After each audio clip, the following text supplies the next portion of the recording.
Just reintroducing myself. My name is Sanya. I am the co-founder of Radius Agent. We are hosting Radius Agent Summit for Q1. And this is featuring NAREP San Ramon Valley. This is going to be our second Radius Agent Summit. We have over 700 folks registered for this event.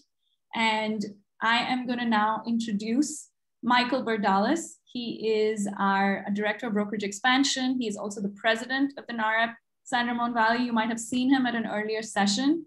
And also go ahead and introduce Angelica. She is a realtor with Radius Agent Realty. Both Michael and Angelica are the co-hosts of What's Up Real Estate, which is a podcast with over, I don't even know how many thousands of listeners. And they're going to be talking with Steve today about the book Leadershift. So I will let you guys take it from here and get started. Thank you so much, Sanya. It's a pleasure to be here. What's up, everyone? This is Angelica. I'm on What's Up Real Estate Podcast live.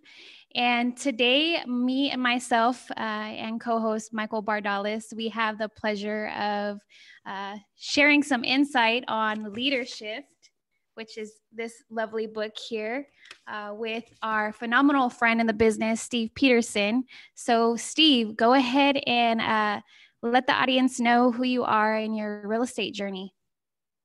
Yeah, thanks, Angelica. I appreciate that. It's always good to be back with you and Mike and the team. Steve Peterson, I own and operate Infinity Investments, which is a commercial real estate brokerage and investment firm. I'm based out of Oakland. I started the company in November 2009. And I focus primarily on multifamily properties, but we do office properties, and I have agents that also do residential. I'm also very involved in the community, the Oakland community. I was also the past president of the Associated Real Property Brokers, which is the Oakland board of NAREP, which is the Black Brokerage Association, also the state president. So, I'm tapped in with all things Oakland and the community, but particularly real estate and commercial real estate is my thing. Also, CCIM, and I was the president of NorCal CCIM in 2018. So that was pretty dope, man. First brother to be president of that. So that was pretty dope. And I love John Maxwell and his content on leadership. Been following him forever. So when you shared this book with me, I was like, man, it was A1 perfect timing, bro. And I think we got some A1 content for y'all today. Yeah, so let's get into it, man. You and Steve, man, me and Steve been rocking for quite some time, man. It's like my best friend in real estate right here. Started with YPN and now we're OGs. So it's cool that the Black and Brown production is still going on here. So, but let's get into you guys. So the book is called Leadership by John Maxwell. What it's basically doing is going to tell us 11 pillars of shifting that we need to do as leaders. The first pillar is soloist to conductor. How do we go to being a soloist to actually being a conductor? The other one is now focused on goals to growth. Now that we achieved our goals, now it's time to grow as well. We go from perks to price. That's exactly another one that we're going to talk about too. We go from pleasing people to challenging people. I know that's tough out there to actually challenge people to get out their comfort zones as well. Then we're going away from maintaining the way we do things to now creating new things, especially during COVID. I mean, that's the theme right now in 2021 is going from maintaining to changing. Another one we're going to uncover is also ladder climbing to ladder building. Once we climb these ladders and we accomplish things, how do we get away from saying, oh, this is what I did, this is what I'm doing? How do we go to build ladders for those behind us as well? Now we go from directing to actually connecting, right? So before we used to tell everyone what to do, now we're connecting people now in this environment as well. We're going away from team uniformity to team diversity. That's another thing that we're going to talk about too. The other a couple of ones are positional authority to moral authority. Another one is trained leaders to transformational leaders. And I love that topic a lot. And the last one is going from your career to your calling as well. So what we're going to dive into are 4 core concepts. The one is going to be the improvement shift. That's talking about team uniformity to team diversity. Then we're going to talk about the abundance shift. That's going from maintaining to creating. The next one we're going to cover is reproduction shift. That's going from ladder climbing to ladder building. And the last one we're going to cover is impact shift, which is going from trained leaders to actual transformational leaders. So I'll let Angelica go and ask Steve the first question. Yeah, Steve. So with this, one pillar that Michael shared with us was the improvement shift. And the meaning behind that is, uniformity to team diversity. So it's definitely a loaded question, right? For example, company brands was the huge focus in brokerages, whereas now we see more individual brands like popping up and doing their own thing. So how can we change from the mindset of a uniform team to embracing diversity amongst the people that we do lead? Yeah, and that's, I think that's also beyond business, right? I think that hits into society. I mean, it's a big thing with all the, social unrest and racial injustice that we've seen in the history of this country, but particularly in the last year, right? But as it relates to business and real estate particularly, this is, you mentioned the individual team or the individual brand is the thing now, and agent teams also are the thing within a brokerage. And I have a team of agents, over 20 agents that work for me. I encourage them all to have their own LLC. When I pay them, I should be paying your LLC and not you. I encourage them to say, you are running your own business, right? However, within the context of, so I don't think this, at least my interpretation is, I don't think this concept totally obliterates uniformity, but it transcends it beyond just the company or the overall structure, if you will. It then transcends into the individual and their team and their brand and their, way of thinking. And I think of it like, I coach football in the sports, and you think about a team, a really great team is one where, if football, if all 11 players are quarterback, we got a problem, right? If all 11 players are linemen, we got a problem. If all 11 players are receivers, we got a problem. We need the linemen to be linemen, the receivers to be receivers, QBs to be QBs, running backs to be running backs.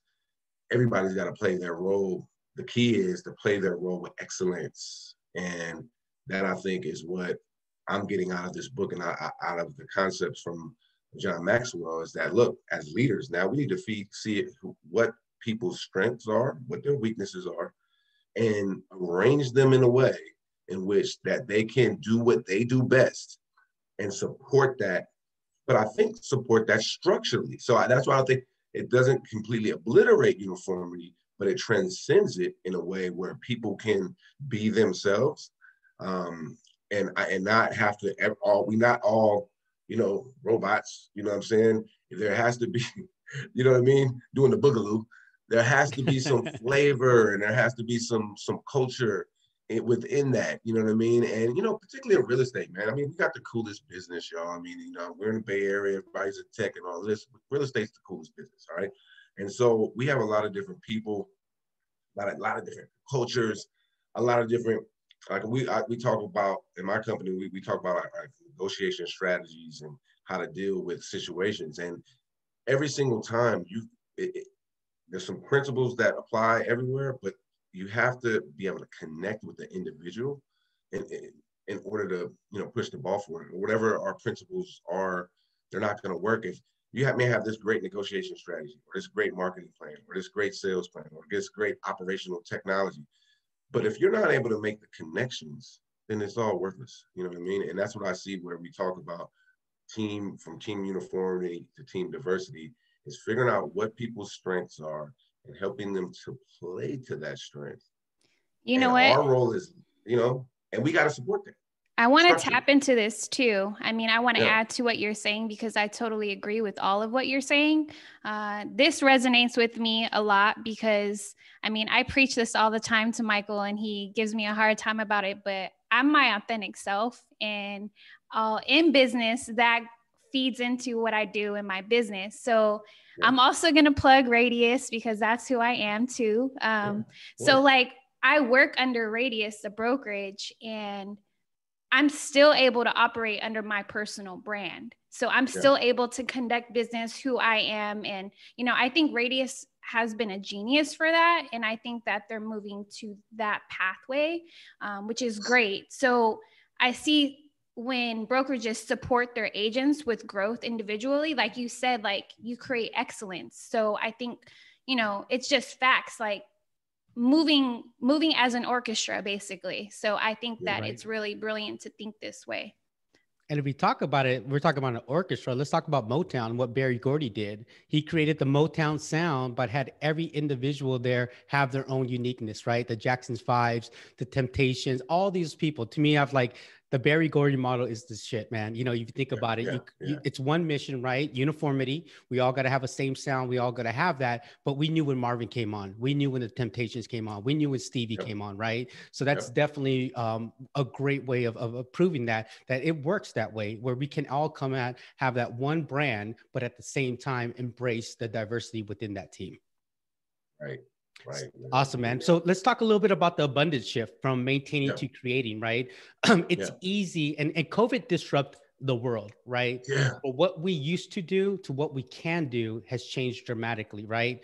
But at the same time, it's kind of hard to get out of our old ways, right? Sometimes we're like, we can't wait for that open house to come. We can't wait to go door knocking again. We can't wait to do those things, right? So Steve, what are some things that you can do when we get to the point of us struggling by maintaining our old ways and not changing into the new way of doing business?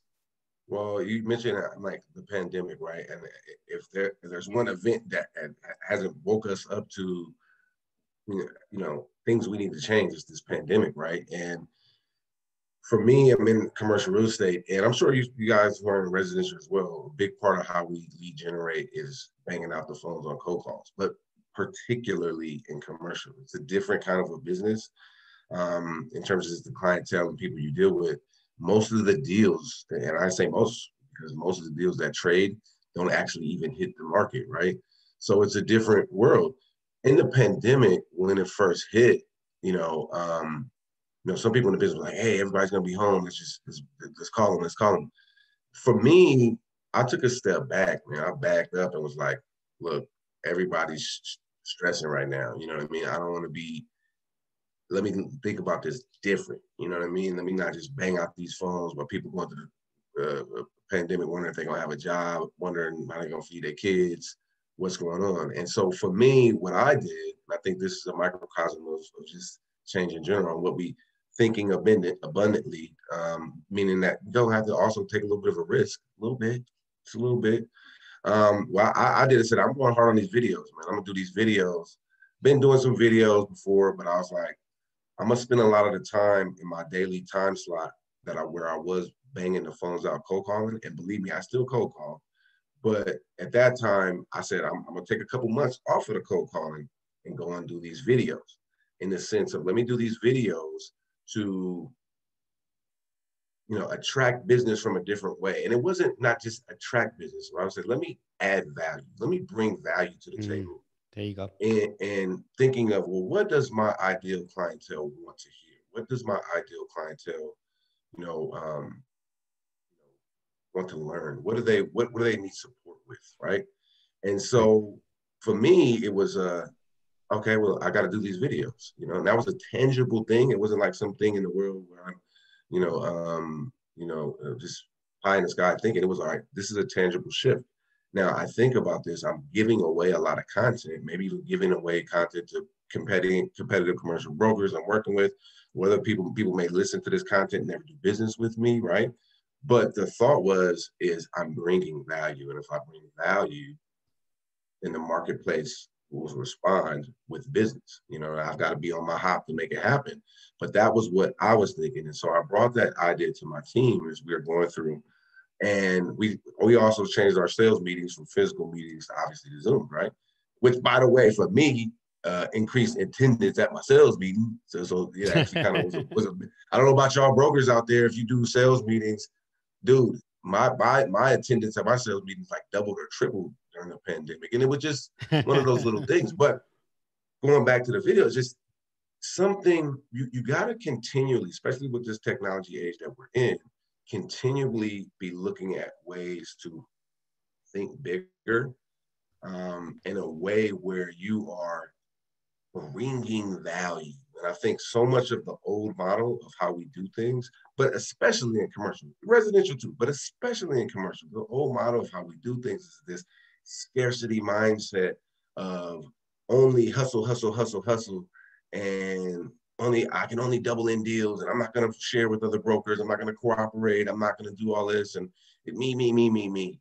And I just think that, yeah, you can make money that way, but you're not going to bring as much value that way. And I think in this economy that we're in now, and where we're going from here to now, past this, well, I'm gonna say past this pandemic, we ain't past it yet, but going forward is that we have to, if we want to be relevant and we want to be excellent, then we have to bring value to our marketplace, to our customers, and I don't want to say even to our competitors. I got people watch my videos like, oh man, I'm gonna go out there and I'll sell you. I'm like, good, man, bring it on. Let's do it, because that makes me raise my game. You know what I mean? Right. And it's just thinking with abundance versus scarcity. It's the way to go in this new economy. Well, I like that you said that, Steve, because I kind of did the same thing. I mean, what is this? My seventh market I've been into. And, the previous market was, I kind of maintained the old ways of doing business, and it was like quicksand. I just kept sinking further and further faster because I was trying to do the same thing over and over again. And I did the same thing. I took the month of April off, man. I'm like, yo, I'm going to sit back and I'm going to just see what I can do from the eagle's eye or whatnot. So I like that you said that as well, because again, shifting, it's hard. It's definitely hard, And the other thing that you said, shifting from a hustle to a business, that's hard too, but when you add value, that's when you become a business, not a hustle, right? Because that's what happens sometimes, because when you're hustling, you can make some money, but it's confusing. You don't know what's going on. But once you change that and shift that to a business, now you're teaching people what to do as well, besides just you doing the business. So no, I like what you said that. Yeah, man. And that requires a little bit of courage, because yes, it does. Especially when we have been doing stuff for our whole lives with something. It's auto. It's like auto. You know what I mean? Autopilot. It's ingrained with us. You know what I'm saying? And so to go outside of that is hella uncomfortable.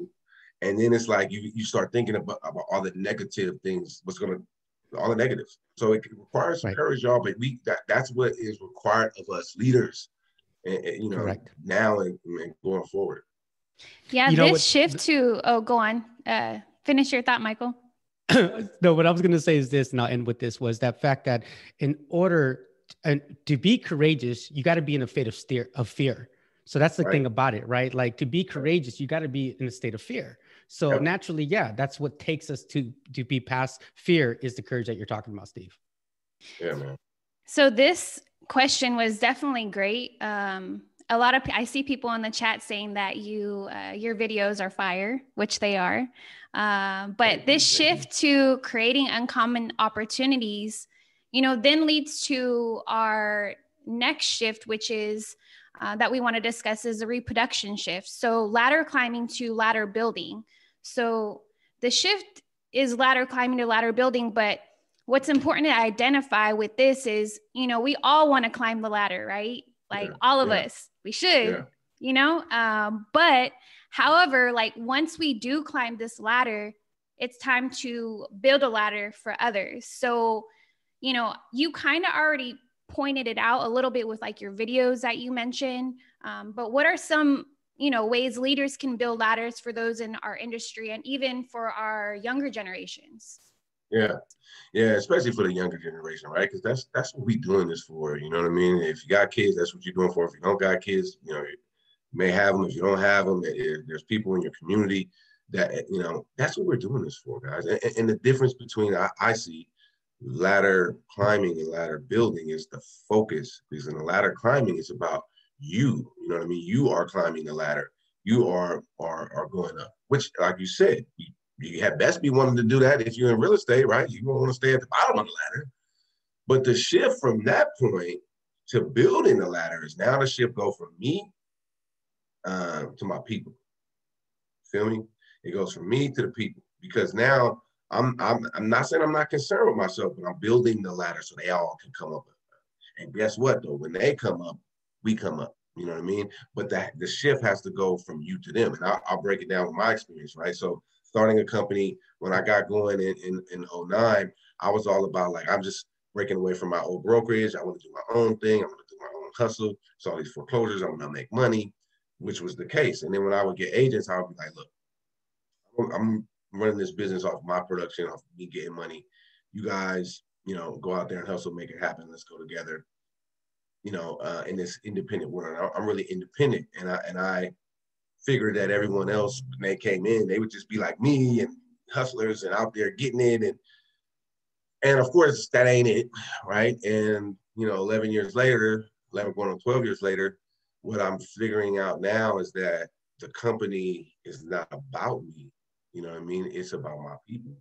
And so if I'm being a wise leader, then I had best spend the majority of my time developing them and building the ladder for them and building the formula for success for them so that they can come up. You know what I mean? And in doing so, I'm not taking away from myself. I'm putting exponential capacity in what we can do, because by building my team and my people up, and take it a step further, if you do got kids in a family, investing time in them, even in little things like going to their soccer game, baseball game, football game, being at if they're in ballet, being at their practice, not just being there, but talking to them about, okay, well, you need to make this move, you need to make this ballet move, you need to make this soccer move, football move, right? Because you're engaging in them, and when you engage with them, guys, that they soak that up, you know what I mean? And what we put into them comes back to us, and particularly in the real estate business. How many of y'all, and I'm dealing with this now, multiple properties, are dealing with something in probate, right? Where the owner of the property, was about them, their whole career portfolio. I'm in a deal where the seller died in April. We're in a, probate. He had 20 properties, no will, no trust, right? So he climbed the ladder. He climbed the ladder pretty dang good, 20 properties, but he ain't built no ladders. So now his estate is fighting. Everything's in chaos. The state of California is going to get 40%. And there wasn't that concern for the next generation. And in our business, it is our responsibility as professionals, and not just for our agents, if you're a broker, if you're a team, if you run a business of some kind, but for your clientele, the people you serve, if you own buildings, for your tenants, you know what I mean? But more importantly, for your family, because everyone's a leader for their family. Even if you work a regular 9 to 5 and you're under the structure of somewhere else, but you're a leader for your family, and you need to build the ladder for them and the next generation. I do want to chime in briefly too. I want to say that I see this, in the real estate world and outside of the real estate, that there are people stepping up to the plate, and they are doing this actively. So I don't want to say that's not happening, because I do see that. I see that with you. I see that with Michael. I see that with other people. So I see that actively. And I think that this whole summit, what it's all about is the education piece, is, especially in the BIPOC communities. So that needs to always be on the forefront of our brains, the forefront of our minds. I don't care if I sound like a broken record, and I know for sure myself, for me, my legacy, like, I will make an impact in someone's life, but it's about continuing building the ladders. Like what you said about the guy in the probate, like, okay, like, the state is going to get that. Like, no one else is going to get that. Like, 40%. I don't know. Yeah. So it's a matter of setting up for the future generations, and education is always the key. And that's always the unlocking doors that you never could imagine. So, I mean, I think what you just said, you hit the nail on everything you just said. Yeah, for sure. In our communities, I say that it goes beyond business. For the community, we got to do that. Think about all the people, y'all, for me in Black History Month. Think about all the people that sacrifice. You know what I mean? Like, we was not able to be realtors at one point, not just Black folks, everybody. If you wasn't white, and you wasn't allowed into that club at one period of time. And think about how distorted that made the whole marketplace.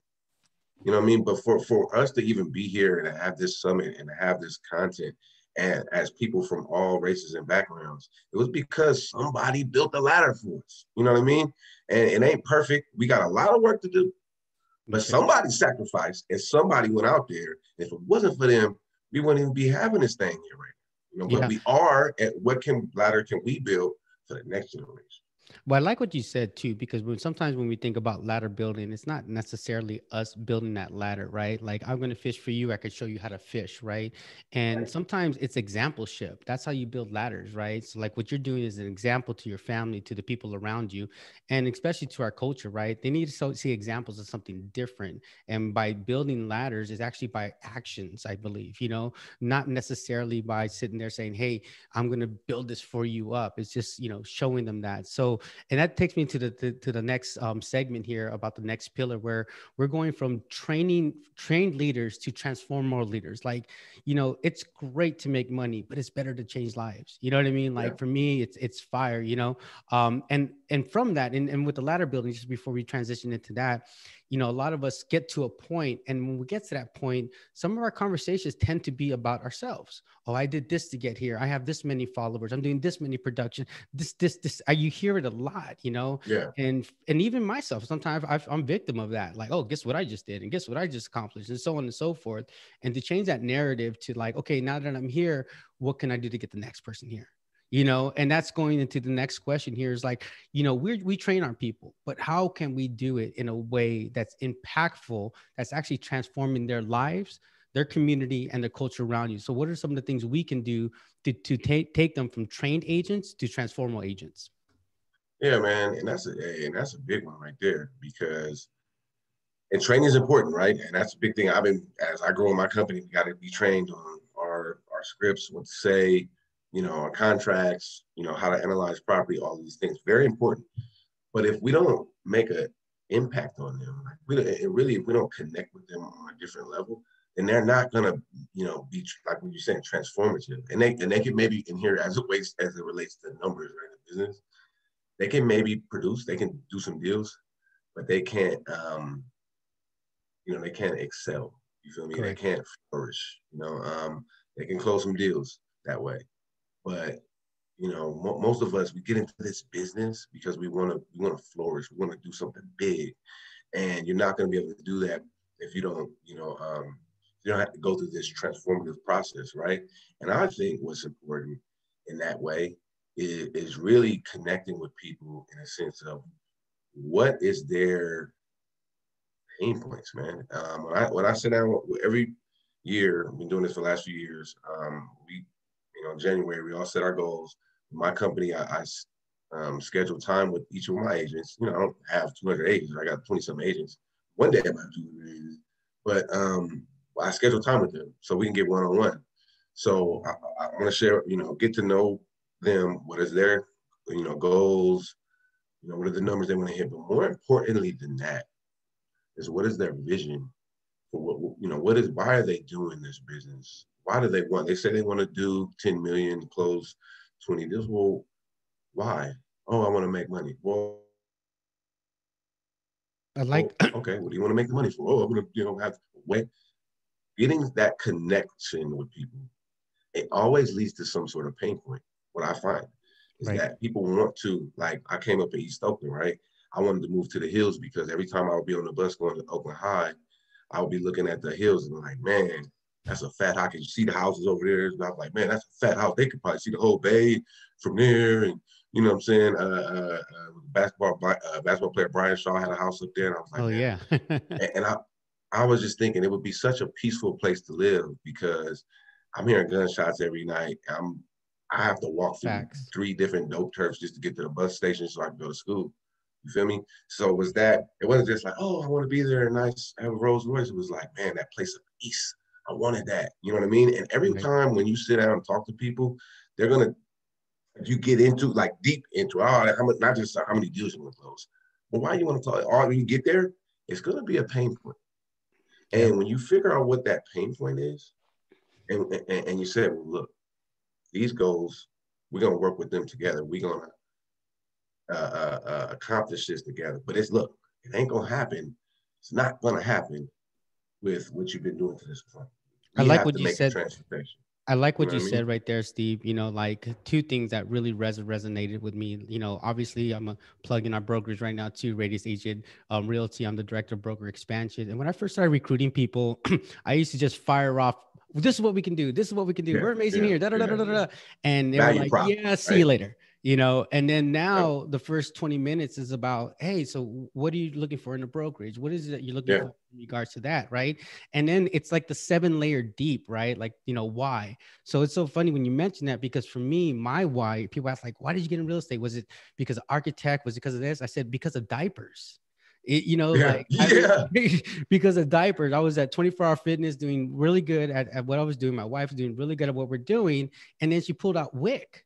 And I'm like, WIC, like we're on WIC. Like I grew up that way. That's not what I want for my family. You know what I mean? I want a whole different lifestyle or whatnot. So I got into real estate because of that, you know? So yeah, once you find that, and now we're transforming lives. My kids are investing us in real estate right now. But yeah, we grew up from, like you said, I went to school in Lafayette for 1 year because I got too much in trouble in the inner city. So they sent me there, and I went to houses like, oh my greatness. So that's when I first started seeing wealth, you know, and then bring that back to the block was like, whoa, I want a whole different lifestyle. So when you transform, I mean, it's good to push units. Don't get me wrong, you guys. It's good to be a top producer. It's good to do all that stuff too. But change one life. I guarantee you that's better than any paycheck you'll see out there. Absolutely, man. Absolutely. You know? This is all facts, what you guys are just saying right now. I mean, I could totally resonate with it as well. We can go on. I mean, Steve, we had you on our podcast before in the summertime, and it was all great vibes. We do have to close it off. We are on a time limit. We don't have like all day like we did. But in closing, you know, I am grateful for this conversation about leadership, or, you know, should I say Leadershift? But always great connecting with you, Steve, and getting perspective from you, your insight, you're a true leader, and nothing but love and, you know, support our way. And thanks for everyone tuning in. We do have a couple of minutes, right, for questions? Yeah, we definitely do. Cool. So yeah, Steve, thanks a lot for that, you guys. And again, listen to What's Up Real Estate. We're on all platforms. These are the type of conversations we have. Our podcast is not based about top producers, which there's plenty of outlets out there for that. We want to talk about issues within our culture, the BIPOC and the underserved community. We bring people on like Steve. We just did one with a power couple, about a married couple who works together. We just had Jeff Phillips on talking about his People's podcast that's going on. So our podcast is all about collaboration. If you're looking to join one of our sessions, please reach out to us as well. But yeah, let's go to a quick question. The first question is going to go, and it's not about leadership, but it's justly a real estate question. So what are some benefits, Steve, on creating an LLC in real estate? And this came from Rick Camacho, who's also with Radius as well. Well, okay.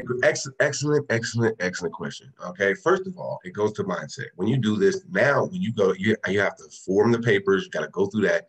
You form a business. So when you do that, first and foremost, you are putting yourself in a business owner's mindset, an entrepreneur mindset, which is going to lead you to greater success than, you know, employee mindset in general in this business. Because when you now are thinking like an entrepreneur, you're thinking like a business owner. That's what we talk about. That's how you can make those transformational shifts. Now, from a business practical standpoint, there's some tax benefits from it. You get paid, instead of you personally, you get paid to the LLC. Now you do all your business expenses to your LLC, and you know there's a tax benefit for it. Also, you can develop corporate business credit.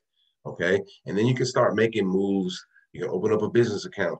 You can get, like I said, a line of credit. Now you're making business moves at, you know, under such and such, you know, like Mike Bardales LLC instead of Mike Bardales. And it's that little, it don't seem like a big deal, but it's that little thing right there that goes to that personal, like Angelica was saying about the personal branding. Like we could throw our brands up and do something which is important, but taking that next step to formalize it with that entity now puts you in a better tax situation, but more importantly, a better mentality. But also, technically, you got some business benefits from it as well, building your business credit, also building your profit and loss statement if you're trying to get finance for something down the line. And the bank's going to look and say, okay, it's not just a regular real estate agent. This is a business.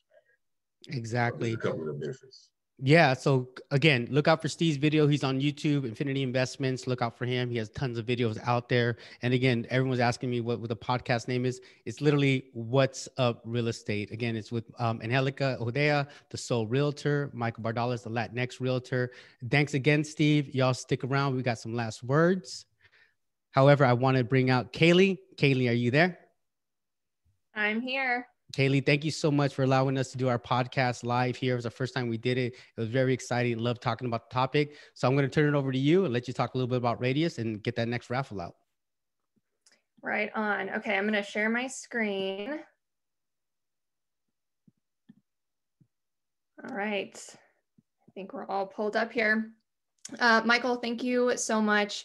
Like he said, my name is Kaylee. I'm the Agent Partnership Manager for Radius Agent Realty, and we're happy to have Mike and Angelica on today, who are aligned to the brokerage.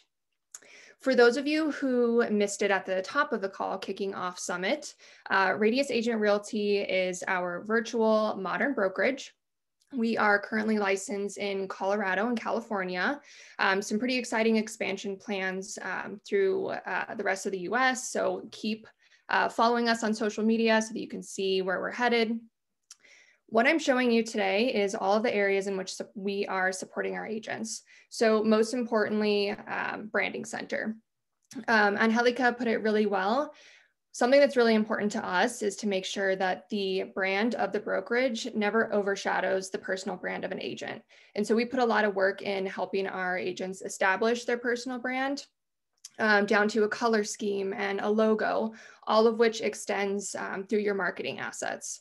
So what we do for our new agents is to go through kind of a workshop to establish, or in some cases, optimize a personal brand. So what we want to offer to our summit attendees today is a condensed version of that. So in the chat, you'll find a link to have a free branding audit. So check that out. We'll walk you through some of the activities that we do with our agents, and so you can kind of get a taste of what it means to be a part of the brokerage. So with that said, we promised a prize giveaway. And so for this session, we're looking at the Google Nest Hub. So I'm going to imagine everybody's doing a drum roll. Jerry Allen, thanks Steve, I saw you doing that. Jerry Allen, he is our winner of the Nest Hub. We will be in touch with you to coordinate getting that prize your way. And I want to leave with kind of the back half schedule for the rest of Summit. So your next session is going to be Profit with Personality. So keep an eye out for that. And then take a look here at the other sessions that are coming up and make sure you tune in. All right, you guys, thanks for tuning in today. Stay tuned for our next session. Peace, love, and real estate, y'all.